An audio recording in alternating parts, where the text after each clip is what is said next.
नमस्कार, मी सुवर्णा तुमच्या सगळ्यांचं माझ्या YouTube चॅनलमध्ये स्वागत करते। घर घेण्याचा विचार करत आहात पण आर्थिक तयारी आहे की नाही माहिती नाही। चला तर मग या व्हिडिओमध्ये जाणून घेऊयात घर घेण्यापूर्वी तुमची आर्थिक तयारी किती आहे आणि कशी असायला हवी। असं म्हटलं जातं की एखादा व्यक्ती घर घेण्यासाठी कधीच पूर्णपणे तयार नसतो, त्यामुळे जेवढं लवकरात लवकर घर घेतलं जाईल तेवढं चांगलंच। म्हणूनच हल्लीची तरुणाई वयाच्या 25 ते 30 मध्ये म्हणजेच करिअरला जेव्हा सुरुवात होते किंवा पहिला नवीन जॉब लागतो तेव्हाच घर घेण्याचा विचार करते। घर घेण्याचे दोन प्रकारचे निर्णय असतात, एक असतो तो भावनिक असतो आणि दुसरा असतो तो इन्व्हेस्टमेंट पर्पजने घेतलेला असतो। आपण आज चर्चा करणार आहोत भावनिक निर्णय, जे सर्वांचं पहिलं घर असतं।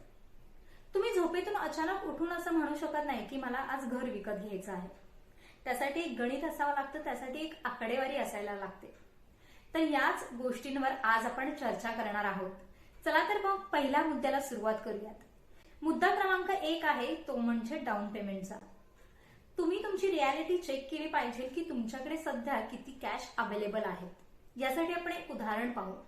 समजा तुम्ही एका शहरात राहत आहात आणि शहरामध्ये तुम्हाला एक घर घ्यायचं आहे, जे की अप्रॉक्सिमेटली सर्व खर्च गृहीत धरून म्हणजेच registration fee, parking fee, GST वगैरे सगळं गृहीत धरून आपण त्या घराची किंमत गृहीत धरू की 50 लाख रुपये आहे। जर तुम्हाला हे 50 लाख रुपयांचं घर खरेदी करायचं असेल तर तुमच्याकडे साधारण 15 ते 20% रक्कम तयार असायला हवी। म्हणजे साधारण 7.5 ते 10 लाख रुपये एवढी रक्कम तुमच्याकडे असायला हवी, तरच तुम्ही या घरासाठी एलिजिबल आहात।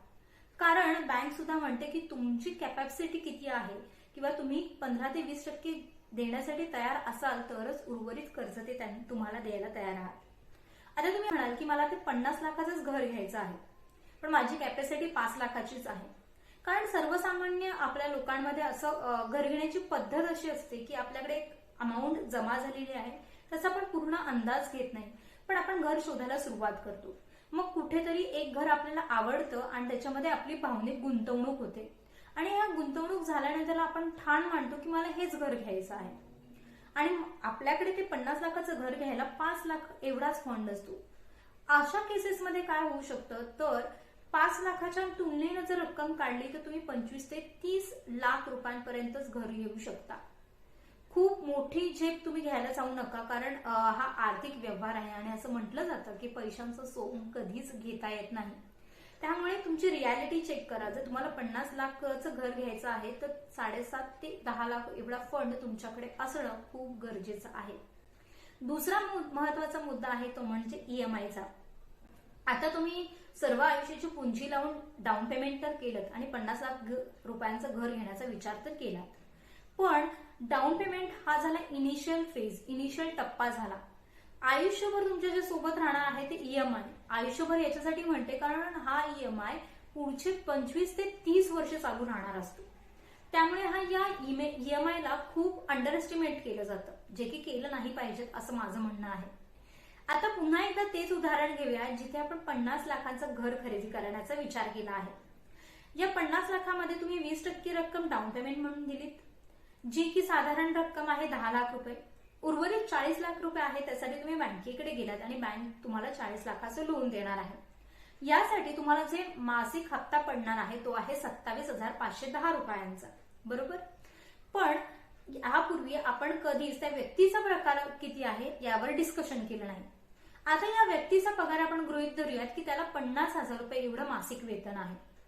या 50,000मधून बँक असं गृहीत धरते की त्यातलं जे 60% रक्कम आहे ती त्याला दैनंदिनीसाठी लागते आणि उर्वरित जी 40% रक्कम आहे त्यातूनच तो ईएमआय पे करू शकतो। मग या 50,000ची 20% रक्कम काढली तर ती होते, 40% रक्कम काढली तर ती होते साधारण 20,000 रुपये। जर नीट बारकाईने पाहिलं तर 40 लाखावर जो ईएमआय येणार आहे तो आहे 27,510 रुपये आणि जे तुम्ही ईएमआय पे करणार आहात तुमची जी कॅपॅसिटी आहे ती आहे 20,000ची। म्हणजेच या दोन्ही रकमेमध्ये थोडीशी तफावत आहे। आता तुम्ही तर म्हणाल की मी माझे खर्च भागवू शकतो, मी रेडी आहे 27,510चा ईएमआय पे करण्यासाठी, तर बँक तुम्हाला तसं अलाव करत नाही। त्यासाठी बँक दोन पर्याय तुम्हाला सुचवते। एक तर तुम्ही डाऊन पेमेंट जास्त करा आणि एवढं डाऊन पेमेंट करा की तुमचा हप्ता 20,000पर्यंतच राहील, किंवा जे तुमचं टेन्युअर आहे, जे तुम्ही लोन फेडणार आहात तो जो पिरियड आहे ते तुम्ही वाढवून घ्या. जर ते 25 वर्ष असेल तर बँक सजेस्ट करते की ती तुम्ही 30 वर्षांसाठी घ्या, जेणेकरून तुमचा ईएमआय आहे तो कमी होईल. ठीक आहे. त्यानंतरला तुम्ही या दोन्हीपैकी एका गोष्टीचा विचार करता. यामधला एक मुद्दा मला मांडायचा आहे की तुम्ही जर असा विचार करत आहात की आपण पूर्ण आयुष्याची पुंजी पणाला लावू आणि डाऊन पेमेंट करू, तर मी म्हणेल की तुम्ही चुकीचे आहात. कारण तुमच्याकडे काहीतरी इमर्जन्सी फंड असणं गरजेचं आहे. हे पहा, आम्ही सगळ्यांनीच एक कोरोनाचा काळ पाहिला आहे, आणीबाणीचा काळ पाहिला आहे, जिथे इमर्जन्सी फंड किती महत्वाचा आहे हे सगळं आपल्याला लक्षात आहे आणि ती घटना फार जुनीही झालेली नाही. त्यामुळे इमर्जन्सी फंडला खूप अंडर एस्टिमेट करू नका. बरेच जण असं करतात की सगळे दागदागिने विकून, सगळ्या एफडी मोडून, सगळ्या पॉलिसीज मोडून सगळी जी रक्कम तयार होते ती सगळी रक्कम डाऊन पेमेंटसाठी लावतात. तर मी म्हणेल की इमर्जन्सी फंड एक तुम्ही बाजूला काढा. तुमची दैनंदिनी पुढचे 5-6 महिने याच्यामध्ये भागू शकते एवढा रक्कम तुम्ही बाजूला काढा आणि उरलेली रक्कमच तुम्ही डाऊन पेमेंट म्हणून गृहीत धरा. हरकत नाही जर हा निर्णय थोडासा तुम्हाला पुढे ढकलावा लागत असेल, पण तुम्ही इमर्जन्सी फंड पूर्ण वापरून तुम्ही एकदम शून्यावर येऊन डाऊन पेमेंट कधीच करू नका. त्यानंतर पर्याय विचार केला जातो की नंबर 3चा की अंडर कन्स्ट्रक्शन प्रॉपर्टीसाठी.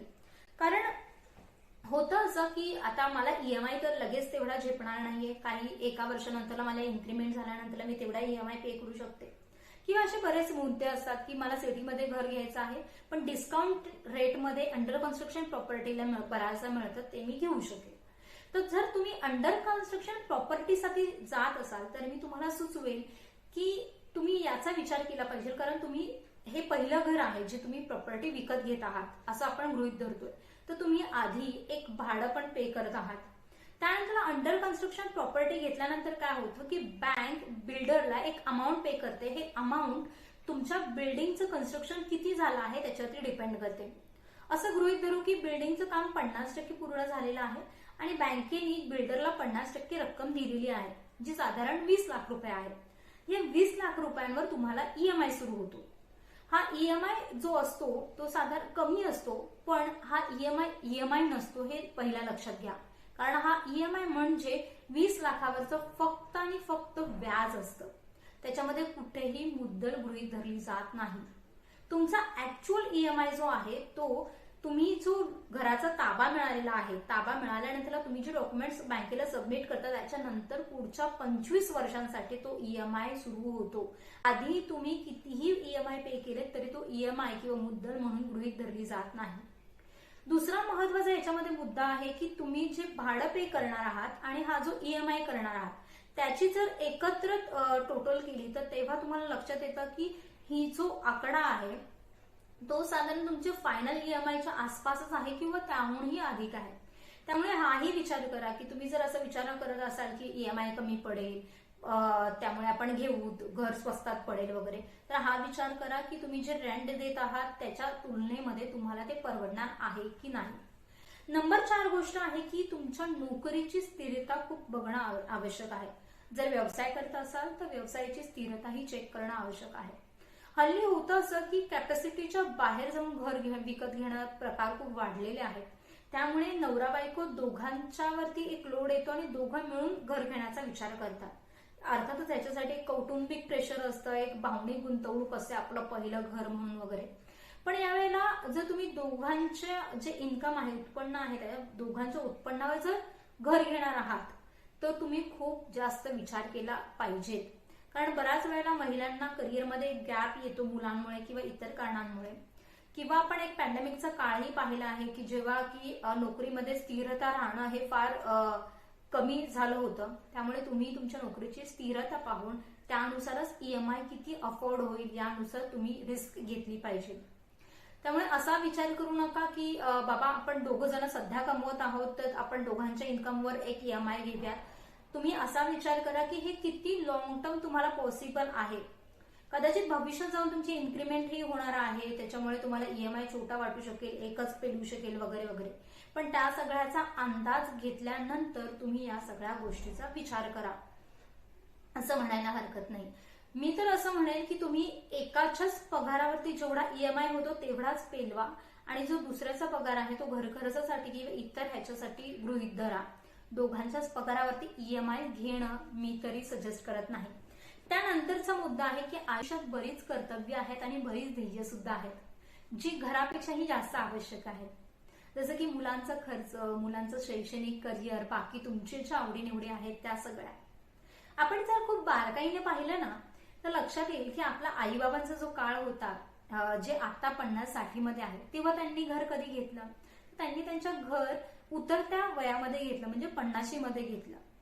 कारण तेव्हा एक अशी पद्धत होती की बँकाही घरासाठी कर्ज देत नव्हत्या, ही पहिली गोष्ट. आणि नंतर जरी कर्ज देत असल्या बँका तरी असं व्हायचं की कर्ज हे खूप प्रतिष्ठेचं लक्षण मानलं जायचं नाही. त्यामुळे कर्जाकडे बघण्याचा एक नकारात्मक दृष्टिकोन लोकांचा होता, म्हणून कर्ज लगेच घेतलं जायचं नाही.